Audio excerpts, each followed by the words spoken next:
Bismillahirrahmanirrahim. Assalamualaikum warahmatullahi wabarakatuh. Waalaikumsalam warahmatullahi Alhamdulillahirrahmanirrahim. wabarakatuh. Assalatu wassalamu ala rasulillah wa ala alihi wa sahbihi wa mawala. La hawla wa la quwata illa billah. Allahumma faqihna fid din wa arinna ta'wil amma ba'd. Selamat malam Sobat Antasalam semuanya. Bagaimana kabarnya hari ini teman-teman? How are you today?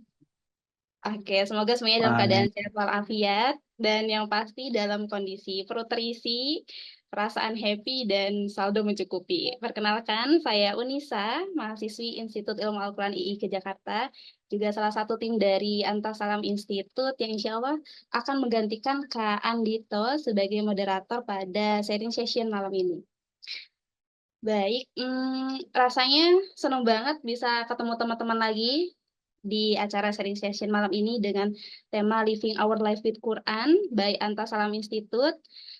Dan untuk teman-teman yang sebelumnya sudah lebih awal bergabung di grup chatnya Antasalam Institute, mungkin notice ya, rasanya Antasalam ini lama banget tidak menghadirkan event-event diskusi Al-Quran dan tafsir, baik seminar, webinar, ataupun sharing session.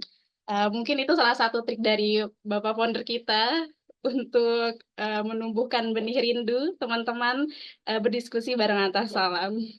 Dan untuk teman-teman yang baru mengenal Antasalam, saya ucapkan selamat datang dan selamat bergabung. Insya Allah Antasalam siap menjadi teman untuk teman-teman berdiskusi terkait ilmu Al-Quran dan tafsir. Oke, baik. Teman-teman pernah nggak sih ngerasa kalau hidup ini tuh kurang bersemangat atau mungkin sedang mencari jawaban atas pertanyaan-pertanyaan besar dalam hidup? Tenang saja, kita tidak tenang saja, kita tidak sendiri, kita semua pasti mengalami fase tersebut. Tapi teman-teman tahu nggak sih bahwasanya Al-Quran itu punya jawaban atas permasalahan itu semua. Dan malam ini kita akan diajak nih oleh narasumber kita untuk untuk melihat bagaimana Al-Quran bisa jadi solusi atas segala permasalahan kita dan cari tahu bagaimana caranya bikin hidup kita semakin berwarna dan bermakna dengan Al-Quran. Sebelumnya saya mau sapa dulu nih narasumber kita pada malam ini. Mungkin yang pertama Bapak Founder kita ya, Bapak Founder Antasalam, Kak Rizky Prayogo. Nanti insya Allah juga Iya, beliau juga nanti akan bahas tentang cara pandang Al-Quran terhadap kehidupan. Dan menurut saya ini bakal seru banget ya teman-teman, karena nanti kita akan belajar mendengarkan sudut pandang yang berbeda tentang kehidupan kita sehari-hari. Assalamualaikum Kak Rizky, bagaimana kabarnya? iya, assalamualaikum. Waalaikumsalam warahmatullahi wabarakatuh. Jadi jangan dipanggil bapak, masih muda, mas, kakak Oke, ya. Mas Wonder ya. Iya, Oke, baik-baik. Kabarnya sehat, Kak? sehat, sehat, sehat, alhamdulillah. Tadi lagi on Oke. mobile pagi ke Jawa Tengah. Luar biasa. Jam tayangnya sangat padat ya. Enggak, Oke. iya, iya, iya, Oke, iya. juga kita Barusan udah bawa ke mas. baik. Oke, juga kita kedatangan narasumber istimewa kita, ada Ibu Dr. AA Siti Solihat MPD. Insya Allah nanti beliau akan berbagi tentang bagaimana kita bisa menggabungkan antara Al-Quran dan mindfulness. Dan saya rasa tema ini sangat amat menjadi penasaran ya, bikin penasaran buat teman-teman Gen Z, khususnya yang hadir pada malam ini. Nanti kita juga cari tahu bagaimana caranya kita bisa lebih tenang dan fokus dalam menjalani hidup yang berpedoman pada Al-Quran. Assalamualaikum, Bu Dokter Aas. Waalaikumsalam warahmatullahi wabarakatuh. Sehat? Alhamdulillah sehat. Ibu juga sehat? Alhamdulillah sehat. Alhamdulillah. Baik, Ibu. Selanjutnya ada narasumber kita, Kak Anissa Nur Lestari. Anissa Nurles, MPD, insya Allah nanti beliau akan cerita tentang pengalamannya dalam menjalani hidup dengan keberkahan Al-Quran. Yang pasti nanti banyak inspirasi yang bisa kita ambil dari kisahnya Kak Anissa. Apakah Kak Anissa sudah bergabung? Assalamualaikum Kak Anissa. Oke, mungkin belum ya, nanti semoga bisa join di segera. Oke, baik teman-teman. Sebelum kita masuk ke sesi utama, boleh teman-teman silahkan disiapkan alat tulisnya, nanti silahkan ditulis, yang pastinya nanti bakal banyak materi-materi penting yang perlu kita catat. Dan untuk teman-teman yang punya pertanyaan, silahkan disimpan dulu di notes, dan nanti silahkan disampaikan ketika sesi tanya-jawab berlangsung. Oke, teman-teman. Selanjutnya, kita langsung saja ke pemateri yang pertama, akan disampaikan oleh Mas Founder kita, Mas Founder Anta Salam Institut, terkait materi.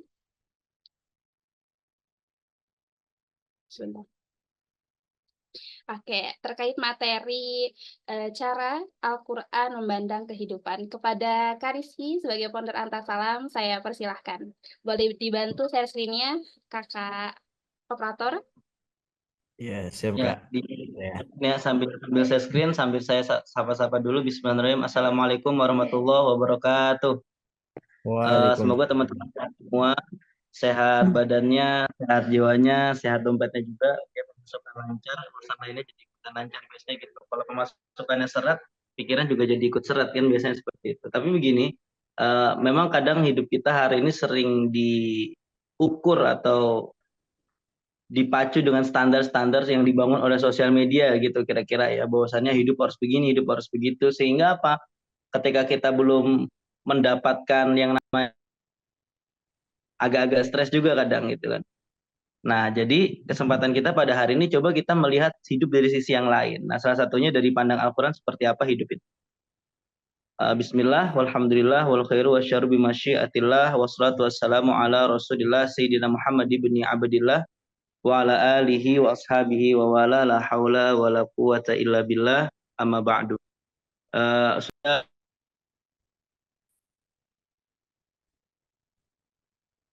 kayaknya hitam ya masih ya. Ya, sebentar Mas, ini lagi di Jadi kira-kira saya akan membagi pada beberapa pembahasan tentang apa itu hidup dalam pandangan Al-Quran, lalu fase-fase kehidupan, lalu ada juga seperti apa kehidupan itu kalau misalkan kita diisi dengan kebaikan dan keburukan. Kira-kira seperti itu, karena yang namanya melakukan kehidupan itu mesti ada yang disebut dengan kausalitas atau sebab akibat. Kalau kita bertindak A, maka akibatnya B, dan seterusnya. Itu pun juga terjadi dan konsekuensi-konsekuensinya itu sudah dijelaskan dalam Quran. Oke, bisa dilanjut langsung ke yang ketiga ya Mas. Jadi term atau kosakata tentang kehidupan dalam Al-Quran biasanya diwakili dengan yang namanya al-hayah, ya. Dan kosakata ini sangat banyak sekali diulang-ulang dalam Al-Quran. Diulang sebanyak 168 kali di dalam 49 surah yang berbeda. Nah, Profesor Quraisyab memberikan penjelasan mengapa terkadang ada kisah yang diulang, lalu ada kata-kata yang berulang, ayat yang berulang. Hikmah terutamanya adalah ketika ada pengulangan-pengulangan dalam suatu kata, suatu ayat atau suatu cerita, itu tujuannya untuk menekankan hikmah dan petunjuk dari ayat tersebut. Semisal dalam Ar-Rahman ayat fabi ayyi ala rabbikum tukadziban itu diulang berkali-kali karena apa? Karena memang banyak manusia yang mendustakan nikmatnya gitu. Sudah diberikan masih kurang bersyukur. Ya, sudah diberikan keanugerahan tetapi masih melihat yang buruk-buruknya dan masih melihat yang kurang-kurangnya. Nah, di sini Roghib Al-Isfahani di dalam kitabnya Al-Mufradat fi Gharibil Quran, menariknya al-hayah bukan hanya dimaknai sebagai kehidupan, tetapi maknanya adalah potensi bertumbuh atau kemampuan untuk hidup. Nah, karena hayah ini adalah potensi bertumbuh, maka sangat wajar sekali ketika kita terkadang mendapatkan masalah, diuji, diberikan cobaan, lalu dicobain, habis itu kita punya value baru. Kita punya nilai baru, kita akan mampu menghadapi tantangan baru, sehingga kita akan bertumbuh menjadi pribadi yang lebih baik. Dan kemampuan untuk hidup, ya, kemampuan untuk hidup itu sudah dijelaskan dalam Al-Quran. Ketika kita dikeluarkan dari perut ibu kita, la ta'lamuna syai'a, nggak tahu apa-apa. Ya jelas ya, karena nggak ada bayi lahir langsung paham ilmu manajemen gitu ya. Tidak ada bayi baru lahir langsung hafal surat Al-Kahfi semisal. La ta'lamuna syai'a. Tetapi karena Allah tahu hidup itu adalah potensi untuk bertumbuh, maka dititipkan yang namanya potensi-potensi tadi. Wa ja'ala lakumus sam'a, dikasih kemampuan mendengar. Wa ja'ala lakumus sam'a wal absar, penglihatan, wal afidah, dan kecerdasan. Kecerdasan contohnya kita bisa memilah mana yang baik, mana yang buruk, mengambil sebuah keputusan. Itu adalah al-afidah. Selanjutnya dalam lisanul Arab, ya, al-hayat adalah lawan daripada maut, lawannya dari mati. Bahkan yang lebih jauh lagi, ada yang dimaksud dengan merasakan dalam proses keimanan dan kekufuran juga. Nah, proses hidup ini akan sangat terasa flat atau biasa-biasa saja kalau kita memaknainya hanya sekedar hal-hal yang materialistik. Maka itu tidak akan hidup terlalu jauh. Selanjutnya, slide-nya. Slide-nya. Ya, sudah Mas. Ini kan. Oke. Oke, saya lanjutkan nggak apa-apa ya, sambil ada background azannya sedikit. Perkara tentang hidup, ternyata Imam Syafi'i pernah berpesan begini. Ini mungkin sangat masyhur di hafalan-hafalan mahfuzat kita waktu mondok ya, atau yang pernah madrasah, atau mungkin yang SMP, SMA hari ini mungkin sudah pernah melihat konten semacam ini. Imam Syafi'i berpesan, wa man fatahu ta'limi waqta syababihi fakabbir alaihi arba'an wafat. Kalau orang di masa mudanya sudah kehilangan gairah untuk menuntut ilmu, maka takbirkan dia 4 kali. Karena sejatinya dia sudah tiada. Nah, dulu saya menganggapnya kata-kata ini cuma kata-kata biasa gitu ya, semangat aja lah biar mau belajar gitu kan, biar nggak dianggap mati, pokoknya belajar seperti itu. Saya pikir seperti itu. Ternyata di dalam kitab Raudatul Talibin wa Umdatus Salikin karya Imam Ghazali, ini ternyata bermaknanya besar banget. Bahwa takbir 4 kali itu menjadikan sebuah gambaran atau representasi terkait 4 hal yang berpotensi merusak diri dan merusak hati kita. Pertama, nafsu, keinginan, setan, dan dunia. Kita jabarkan salah satu poin ini. Nafsu itu tidak selamanya buruk. Ya memang di Al-Quran disampaikan, wa ma ubari'u nafsi, innan nafsa la'ammaratun bisu. Ya, memang nafsu terkadang mengarahkan pada sesuatu yang buruk. Tetapi kalau nggak ada nafsu juga kita biasanya nggak asik hidupnya. Nggak asik gimana? Lapar, nggak ada nafsu makan, jadi nggak makan. Manusia kalau nggak makan, mati. Haus, nggak ada nafsu untuk minum, nggak minum, jadinya manusia mati. Atau misalkan dalam urusan berkembang biak seperti itu ya. Memang ada nafsu, dititipkan nafsu, supaya kita memiliki keturunan. Cuman Islam mengatur dengan cara jalan yang benar. Yang kedua, keinginan. Ngelihat apa baik, mau gitu. Gampang mau, gampang kepengen gitu.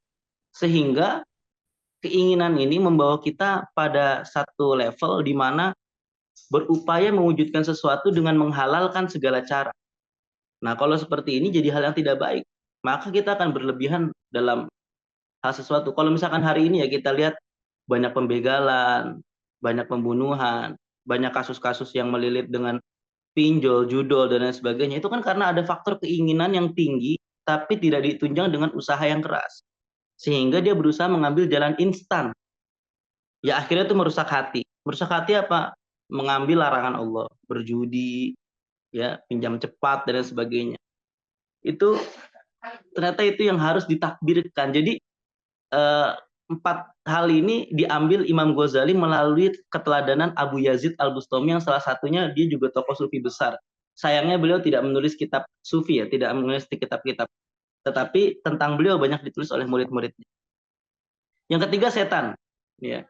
Jelas dalam Quran negosiasi setan dengan Allah adalah bagaimana caranya nggak apa-apa saya dikeluarin dari surga karena membangkang sujud sama Adam, tapi Allah saya mau negosiasi untuk hidup sampai akhir hayat, sampai akhir zaman. Ya. Fa'anzirni, qala anzirni ila yaumi yub'atsun. Tunggu saya sampai hari kebangkitan. Qala innaka minal munzirin, kata Allah. Ya kamu akan ditunggu. Lalu apa kata setan? La'atiyannahum min baini aidihim wa min khalfihim wa an aymanihim wa an syama'ilihim wa la tajidu aktsarahum syakirin. Ya pasti akan digoda dari depan, belakang, kanan, kiri, atas, bawah ya. Jadi makanya gitu. Kalau kita mau berbuat baik ada aja halangannya. Entah ngerasa ragu, entah ngerasa nggak percaya, entah ada halangan apa-apa. Tapi kalau sudah melewati itu semua dan kita tetap melakukan kebaikan, hati-hati ada level yang terakhir.